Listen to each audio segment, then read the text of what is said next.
नमस्कार दोस्तों, मैं हूं जर्नलिस्ट राजन और आज जौनपुर में जो 7वें चरण में जो मतदान होने वाला है 7 मार्च को, उसको लेकर नामांकन प्रक्रिया जो है वो पूरी हो गई। लेकिन आखिरी दिन जो है वो स्थिति काफ़ी हास्यास्पद बनी रही।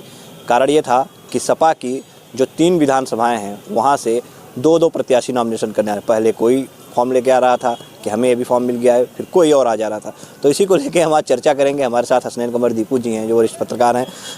दीपू जी, ये बताइए, आज नामांकन चल रहा था, काफ़ी कुछ हंसने वाला माहौल था। शाम के 3 बजे तक आपने खुद देखा जो है, तो क्या लगता है पहले कभी ऐसी स्थिति हुई नहीं थी? बताइए जरा। बिल्कुल, बहुत ही दिलचस्प मामला अब सामने आया है। 20 साल के मेरे कैरियर में पत्रकारिता के मैंने ऐसा नहीं देखा कि समाजवादी पार्टी के जो राष्ट्रीय अध्यक्ष अखिलेश यादव जी हैं, कहीं ना कहीं वो संशय में हैं कि हम किसको लड़ाएं किसको ना लड़ाएं, और इसी को लेकर के पल पल टिकट बदलते रहे।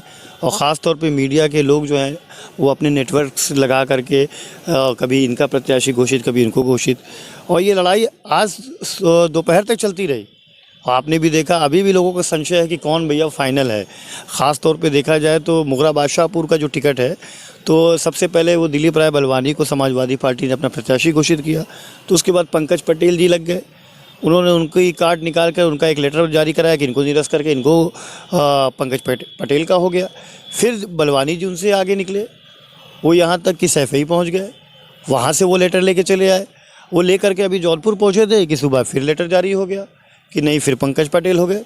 तो ये संशय की स्थिति मतदाताओं के बीच में जो गई है, ये कहीं ना कहीं समाजवादी पार्टी को नुकसान पहुंचाएगी। एक जो चुनाव होता है 5 साल के लिए चुनी जाती है सरकारें, तो पूरी एक जो कहा जाए पूरी प्लानिंग होती है। पार्लियामेंट बोर्ड जो होता है इसीलिए होता है, उस पर चर्चा होती है। तो कहीं ना कहीं समाजवादी पार्टी को ये सोच है कि हम सरकार बना रहे हैं, और उसी आत्मविश्वास में ये बड़ी बड़ी गलतियां उन्होंने की हैं। हालांकि उनको लगता है कि छोटी गलतियां, लेकिन जनता देख रही है, जनता तय करती है किसकी सरकार बनेगी। तो समीकरणों को चक्कर में कहीं ना कहीं ये भूल ना साबित हो और उनको काफ़ी नुकसान भी उठाना पड़ सकता है। ये भी हो सकता है लोग भले ही नाराज़गी न जाहिर कर रहे हो सामने बोल रहे हो, लेकिन अंदर अंदर कहीं ना कहीं इसका टिकट कर नाराज़गी तो कुछ ना कुछ तो मन में रहेगी टीस। देखिए, ये चुनाव जो है आम चुनाव है, और सब जान रहे हैं कि बीजेपी की सरकार है केंद्र में भी और प्रदेश में, और उसको अगर कोई टक्कर दे रहा है तो समाजवादी पार्टी दमखम के साथ कर रही है। हालांकि कांग्रेस और बीएसपी भी कहीं कहीं, लेकिन देखा जाए तो बीएसपी का कहीं इस बार जो टिकट देने का तरीक़ा था एकदम वो भी अलग था। लास्ट मोमेंट पे पर्चा दाखिल हो रहा है, कभी ये प्रत्याशी कभी वो प्रत्याशी, एक दूसरे को देख के कर रहे हैं।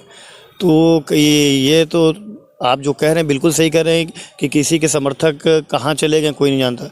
आप देखिए, जगदीश सोनकर जी का जिस तरीके से टिकट कटा मछली शहर से, लोग आश्चर्य हो गए कि 20 साल के राजनीतिक कैरियर और भाजपा लहर में उन्होंने जीता, कोई इनका विकल्प नहीं था, लेकिन एक बाहर के प्रत्याशी को टिकट दे दिया। तो कहीं ना कहीं गुस्सा था पार्टी के राष्ट्रीय अध्यक्ष अखिलेश यादव को, उसका खामियाजा जगदीश सोनकर को भुगतना पड़ा। जगदीश नारायण राय जी की बात अगर की जाए जफराबाद से, तो एक ज़मीनी नेता थे। बिल्कुल, जगदीश नारायण राय, ये कहा जा रहा था कि वो वहाँ से टिकट पाएंगे, लेकिन जिस तरह गठबंधन में भी ये जो है आंकलन लगाया जा रहा था कि जगदीश राय को ही मिलेगा, लेकिन श्रीराम यादव का नाम सामने आ गया। फिर अचानक भी पता चला कि जगदीश राय जी पहुँच जाते हैं नामांकन करने और पीछे श्रीराम यादव भी आ जाते हैं। ये भी स्थिति देखने, क्या कहेंगे? बिल्कुल, ये जो पहली बार हमने भी देखा, और जगदीश नारायण राय जी तो क्योंकि 2017 में इनके साथ हुआ कि कांग्रेस ने उनका सिंबल जो हेलीकॉप्टर से भेजा था, लेकिन एक्सेप्ट नहीं हुआ, इसलिए वो चुनाव नहीं लड़े, चुप मार के वो बैठ गए थे।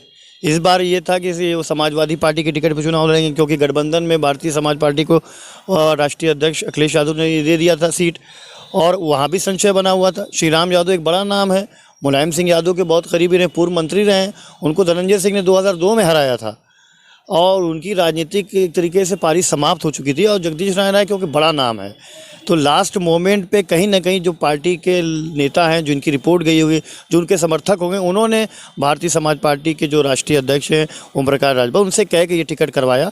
और ये अच्छी बात है कि एक बड़े नेता हैं, और वहाँ मुकाबला अब दिलचस्प हो गया है, क्योंकि वहाँ पे बीजेपी जहाँ चुनाव डॉक्टर हरेंद्र प्रसाद सिंह जो हैं उनके सामने होंगे, तो वहीं बसपा से ब्राह्मण एक प्रत्याशी है संतोष करके, उनसे टक्कर होगी। तो लड़ाई काफ़ी दिलचस्प जफराबाद की भी हो गई है। ऐसे ही सदर में भी कुछ देखने को मिला, पहले तेज बहादुर मौर्य पहुंच गए सुबह सबसे पहले, उसके बाद अरशद खान पहुंच गए, क्या कुछ रहा बताइए? देखिए, तेज बहादुर मौर्य की स्क्रिप्ट जहाँ तक हम लोग को जानकारी 1 साल पहले लिखा दी गई कि वो स्वामी प्रसाद मौर्य जहाँ जाते हैं, तेज बहादुर मौर्य वहाँ जाते हैं।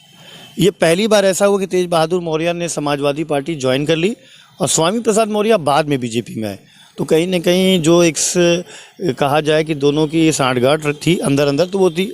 और अचानक से जब आपने देखा होगा यहाँ पे अखिलेश यादव का रथ आया था और तमाम नेता जो मुस्लिम बाहुल लोग थे एक दूसरे को कहते मेरा टिकट, और अखिलेश ने भी सबको बहुत अच्छी तरीके से कहा कि नहीं चुनाव लो। उसका फ़ायदा अखिलेश को क्या मिला कि अखिलेश की फ़िज़ा बनी रही। हर एक प्रत्याशी जो अपने आप को मान रहा था वो अपने समर्थकों को लेके होर्डिंग, पोस्टर, बैनर, समर्थकों को लेकर नारे करता रहा। अखिलेश ने एक फ़िज़ा बना लिया और फ़िज़ा बनाने के आखिरी मोमेंट पे धीरे से अखिलेश यादव ने क्या किया कि तेज बहादुर मौर्य को सिंबल दे दिया। जब ये मालूम हुआ लोगों को तो विद्रोह हो गया। ख़ास तौर के माइनॉरिटीज़ के लोग कहेंगे कि भाई हम कहाँ जाएँ, क्योंकि 9 में से एक भी मुस्लिम प्रत्याशी नहीं उतारा। मैंने पहले भी आपसे कहा था कि आत्मघाती गोल होगा और इसका रिजल्ट भी दिखने लगा। आखिरी मोमेंट पे फिर जो है अखिलेश यादव ने सारे लोगों को बुलाया, लोग लखनऊ पहुंचे, वहाँ पे अपनी अपनी बात की। अखिलेश यादव ने सबसे पर्सनल मुलाकात की। फिर ये हुआ कि बाहरी प्रत्याशी ना उतारा जाए, लोकल प्रत्याशी उतारा जाए। तो उस मोमेंट पे जावेद सिद्दीकी, अरशद खान, आमिर जमई, ये टॉप 3 आए। टॉप 3 में भी आमिर जमई साहब को ये हुआ कि आपका टिकट कन्फर्म हो गया, आप जाइए। लेकिन पार्टी कार्यालय पे फिर उनको रोक दिया गया, कहा कि नहीं वो गलती से फ़ोन आपके चला गया था, अरशद खान जी को दिया। और लास्ट मोमेंट अरशद खान आए। तो ये जो संशय की स्थिति ये लगातार समाजवादी पार्टी में बनी रही। और आखिरकार में जो लेटर जारी होता है, आपको बता दें कि जब कोई प्रत्याशी घोषित हो तो जो फॉर्म आता है उसके अंदर राष्ट्रीय अध्यक्ष को अधिकार है कि आखिरी जिस समय नामांकन के आखिरी दिन होता है 3 बजे तक वो अपना लेटर वहाँ भेज दे, और उसी पे फिर जो रिटर्निंग ऑफिसर होता है उसको ही तय करना है कि कौन प्रत्याशी हुआ है। जिसका सिंबल सही नहीं होगा उसका नामांकन रद्द कर दिया जाएगा, और जिसका सिंबल सही होगा उसको सिंबल अलॉटमेंट कर दिया जाएगा और वो पार्टी का अधिकृत प्रत्याशी हो जाएगा। जी हाँ, बिल्कुल। तो ये देखिए हसनैन कमर दिग्विजय जिन्होंने बताया कि आज जिस तरह से नामांकन प्रक्रिया चली है काफ़ी दिलचस्प रही है। सदर विधानसभा से 2 लोग पहुँचे हुए थे, जफराबाद से 2 लोग पहुँचे, वहीं मुगरा बादशाहपुर से भी 2 लोग पहुँचे हुए थे। हालांकि लोगों ने अपने अपने जो भी फॉर्म था उसको जमा कर दिया है। जाँच होगी, जिसका सही होगा उसे ही प्रत्याशी घोषित किया जाएगा। वीडियो जर्नलिस्ट मसूद के साथ राजन मिश्रा, जौनपुर।